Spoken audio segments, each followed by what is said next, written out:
Quero aproveitar esta oportunidade para dar as boas-vindas a todos vocês. Quero que vocês abram comigo esta noite no capítulo 6 do Evangelho de Mateus, no versículo 24. O capítulo 6 e o versículo 24.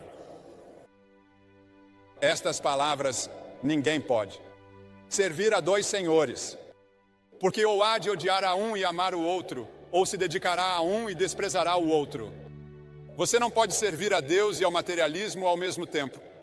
Você tem que fazer uma escolha. Ninguém pode servir a dois senhores, porque ou há de odiar a um, ou então se dedicará a um e desprezará o outro. Você não pode servir a Deus e ao materialismo. Você sabe, há um vazio psicológico na América esta noite. Milhões não têm propósito para viver e nenhum desafio motivador. Eles querem uma causa para acreditar. Eles querem uma canção para cantar e querem uma bandeira para seguir. Ernest Hemingway disse uma vez: eu vivo em um vácuo que é tão solitário quanto um tubo de rádio, quando as baterias estão descarregadas e não há corrente para conectar. Irving S. Cobb disse uma vez: na política sou um democrata. Na religião sou um espectador inocente. Lembro-me de uma história que costumavam contar sobre a Guerra Civil Americana. Um homem disse: sou neutro. Então ele vestiu calças cinzas e um casaco azul e atiraram nele de ambos os lados.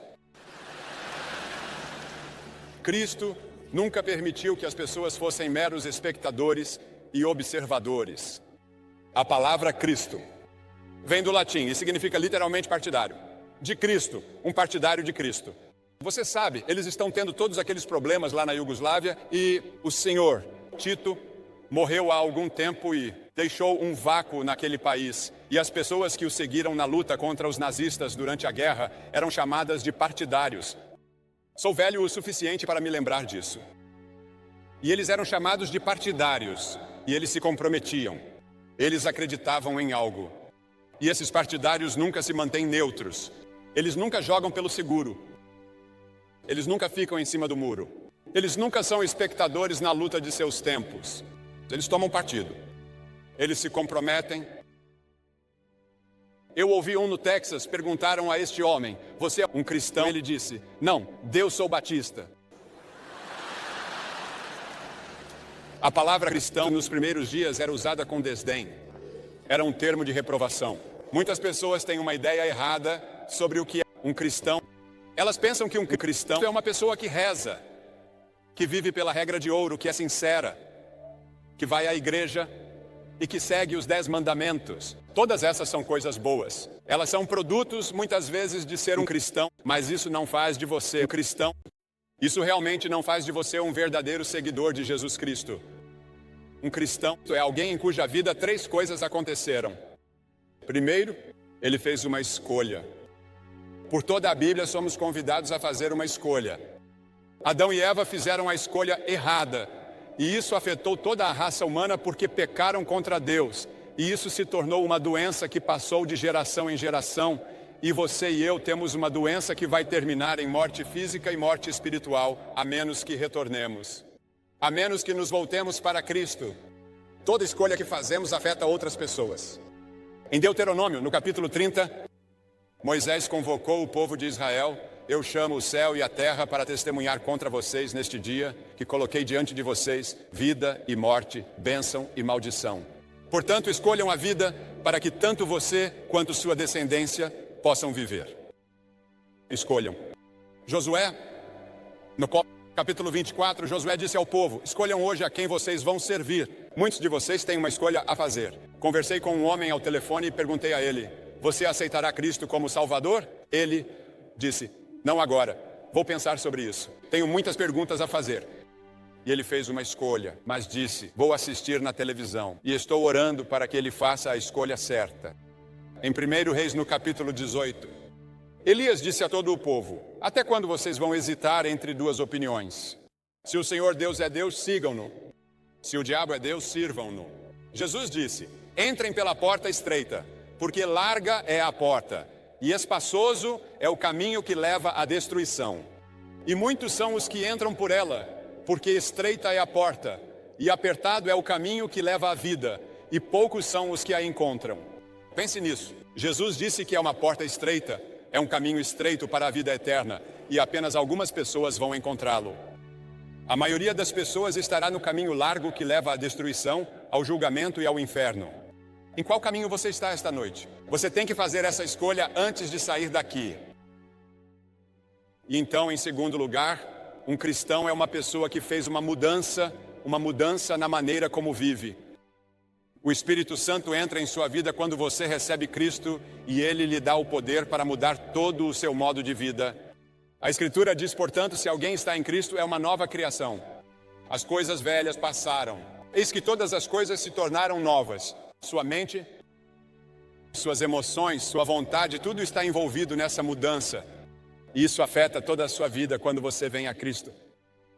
Muitas pessoas fizeram declarações sobre essa mesma coisa. Freud disse que as pessoas mudam renovando suas fixações. Adler, o grande psiquiatra, costumava dizer que as pessoas mudam renovando seus objetivos. Rollo May costumava dizer que elas mudam renovando seus esforços em direção à autorrealização. Mas Deus diz que as pessoas mudam renovando suas mentes. A Bíblia tem muito a dizer sobre a mente. Quando você vem a Jesus Cristo, você não comete suicídio intelectual. Você vem a Cristo com sua mente e você muda sua mente, e isso é arrependimento. Você muda sua mente em relação a Deus. Você muda sua mente em relação ao pecado. Você muda sua mente em relação a si mesmo. E você muda sua mente em relação ao seu próximo. E você começa a amar o seu próximo como a si mesmo. A Bíblia é muito clara. Mudar de uma pessoa derrotada e orientada para problemas depende primeiro de mudar a mente. Porque nossos problemas emocionais, perturbações e sentimentos, comportamento e objetivos estão todos enraizados em crenças básicas erradas sobre como atender às nossas necessidades pessoais. Em Cristo. A terceira coisa. Um cristão é uma pessoa que aceitou um desafio. Jesus disse, se alguém quiser vir após mim, negue-se a si mesmo, tome a sua cruz diariamente e siga-me. Quantos de vocês estão procurando um desafio?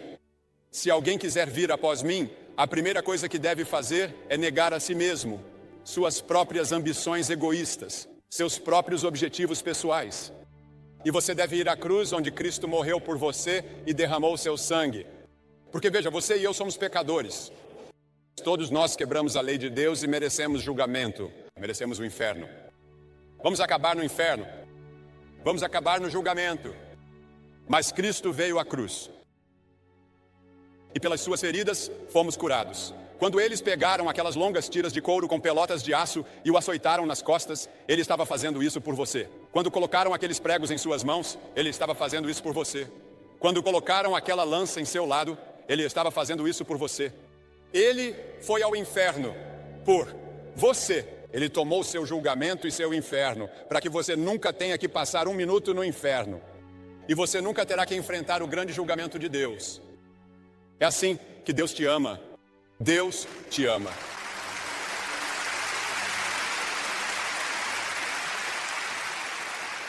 Mas Ele ressuscitou. Não adoramos um Cristo que ainda está na cruz. Adoramos um Cristo vivo. É disso que se trata a Páscoa. Deus diz que se você quiser segui-lo, terá que tomar sua cruz diariamente. Toda manhã, quando você se levanta, você toma a sua cruz. Agora, o que é a sua cruz? A cruz é o fato de que Jesus saiu para morrer na cruz. Era como dizer, pegue a cadeira elétrica e siga-me hoje. Pegue a forca e siga-me. Você se identifica com Cristo abertamente e publicamente e não tem vergonha de Cristo. É isso que significa. Ele andava pela rua e chamava homens e eles o seguiam.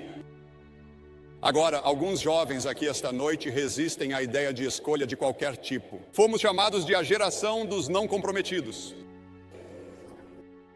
Eles não querem ser chamados de estreitos. Eles não querem fechar suas mentes. Cristo ensinou claramente que há dois caminhos, dois senhores e dois destinos. Não podemos percorrer ambos os caminhos, então evitamos a escolha enquanto podemos. A morte, em cada escolha. Você morre para um caminho quando segue o outro. A vida nunca permite neutralidade sem cobrar um preço. Tente ser neutro na política. E um dia você será confrontado com a urna eleitoral. Tente ser neutro sobre o problema racial e você será confrontado. No seu quarteirão, no seu bairro, ou na sua rua, ou na sua escola. E, algum dia, isso chegará até você. Você não pode estar alheio às questões do nosso tempo e aos problemas sociais do nosso tempo. Você não pode estar envolvido com as milhares de pessoas que andam pelas ruas do condado de King sem ter onde dormir e com muito pouco para comer. Precisamos fazer algo a respeito. Essa é a razão pela qual temos Amor em Ação. Sabemos que não podemos alimentar todas as pessoas famintas, mas fazemos isso como um exemplo do que as igrejas deveriam estar fazendo o tempo todo. Devemos estender a mão para ajudar todos aqueles que estão necessitados.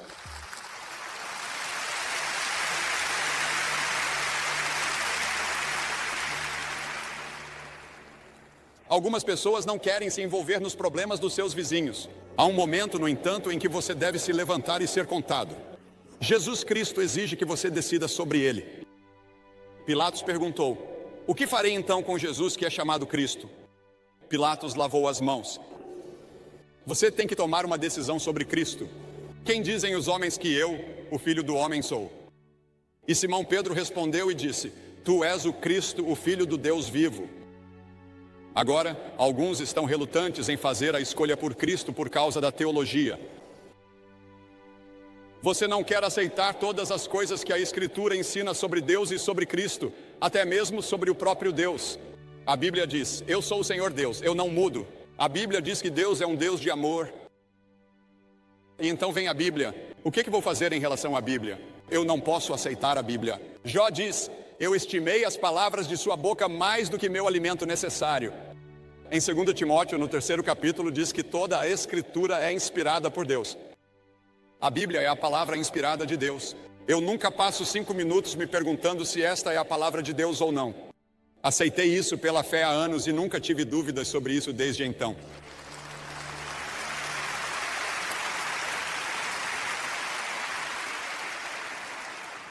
Quando você aceita pela fé, nada pode te abalar. Há coisas que eu não entendo na Bíblia. Há coisas que são quase contradições aparentes, mas não são. Eu simplesmente aceito como a palavra de Deus pela fé. Meu problema é não as coisas que eu não entendo na Bíblia, mas as coisas que eu entendo. Coisas que eu entendo que deveria estar fazendo em obediência a Cristo. É isso que me perturba. E então há muitos jovens que dizem: bem, eu ouvi falar sobre conversão e você quer que sejamos convertidos? Sim, porque Jesus disse: se não vos converterdes e não vos tornardes como crianças, não podereis ver o reino de Deus. O que significa conversão? Significa apenas dar meia volta. Estou indo nesta direção. Eu me viro e começo nesta direção na minha vida. Isso é conversão. Apenas mudar. É só isso que significa. Não faça disso algo grandioso.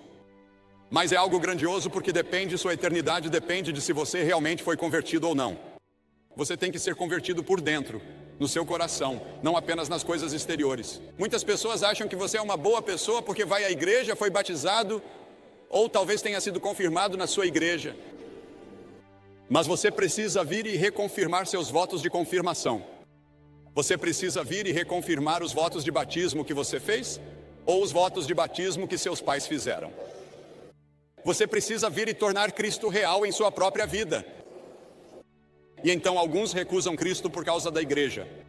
Quantas vezes eu ouço a palavra: bem, a igreja está cheia de hipócritas. Bem, há hipócritas em todas as áreas da vida. Eu nasci e fui criado em uma fazenda de laticínios e nós vendíamos leite. E nós distribuíamos o leite para os vários clientes e acordávamos cedo de manhã e enviávamos nossos pequenos caminhões de laticínios. E eu ordenhava as vacas e às vezes ia no caminhão. E tínhamos várias fazendas de laticínios em nossa área. E então, quando o preço do leite ficou tão baixo, os fazendeiros começaram a colocar água no leite. Agora, eles eram hipócritas no negócio do leite. Mas isso não significava que não havia alguns verdadeiros. Meu pai nunca se rebaixaria a tal coisa. Agora, o único requisito para ser membro da igreja é que você seja indigno de ser membro. O próprio Cristo fundou a igreja. A igreja é composta por pecadores que foram salvos pela graça de Deus. Não existe algo como uma igreja perfeita. Se você encontrar uma igreja perfeita e se juntar a ela, ela se torna imperfeita. A igreja é para comunhão. A igreja é para fortalecer nossa fé. A igreja tem muitas coisas que pode contribuir para você. Mas há outra razão pela qual às vezes dizemos que não queremos vir a Cristo. Não queremos pagar o preço. Se você quer uma educação, negará qualquer coisa para consegui-la. Se você quer riqueza, abrirá mão de todo tipo de coisa para alcançá-la. Agora Deus deu o melhor que tinha por você. A Escritura diz que Ele não poupou nem seu próprio Filho.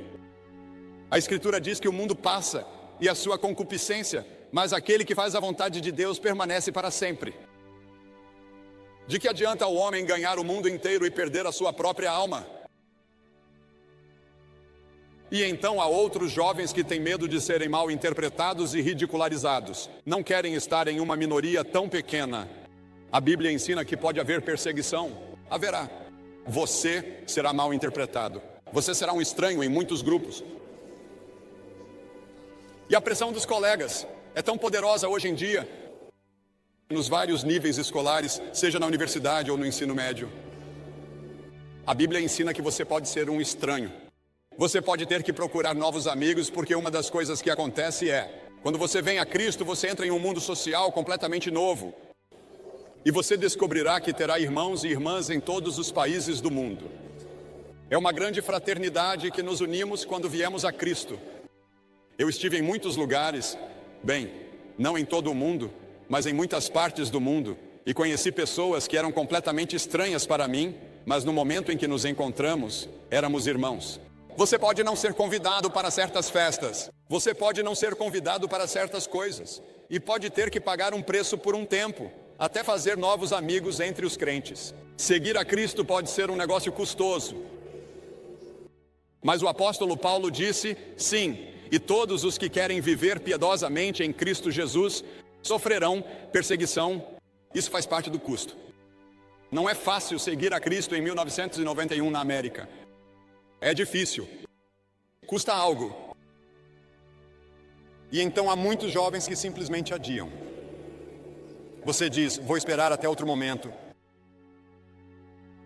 Provérbios 27 diz, não te glories do dia de amanhã, porque não sabes o que o dia trará. A Escritura diz, eis que agora é o tempo aceitável. Eis que agora é o dia da salvação. Na história de Williams Roth, em seu livro, Eu Chorarei Amanhã. Em um certo ponto ela disse, sou alcoólatra e preciso de ajuda. Você precisa dizer esta noite, eu pequei contra Deus e preciso de ajuda. Eu quero saber que estou indo para o céu. Eu quero saber que meus pecados estão perdoados. Quero ter certeza de que se eu morresse agora, iria direto para o céu. Você dirá isso esta noite? E se você não tem certeza do seu relacionamento com Cristo esta noite, vou pedir que você tenha certeza para que possa sair daqui e dizer, eu sei que Cristo vive dentro de mim. E vou pedir que em um momento você se levante do seu assento e diga isso. Você deve fazer esse compromisso. Não fique mais em cima do muro. Apenas se destaque e diga, estou indo. Um jovem se recuperando de um acidente de moto no qual quase morreu viu isso. Íamos estar em Sheffield, na Inglaterra, para uma cruzada. E ele disse, eu não sei nada sobre Deus, mas devo ouvir esse homem. Então ele veio. Ele veio, aceitou Cristo e disse ao seu conselheiro, quase morri sem fé. Quando fomos, um dos lugares, não me lembro, alguma cidade, havia uma garota de 16 anos que entregou sua vida a Cristo e na noite seguinte ela encontrou seu conselheiro e disse, quero te dar uma mudança de endereço. Estou voltando para viver com meus pais. Eles vieram aqui esta noite e nós vamos nos reconciliar.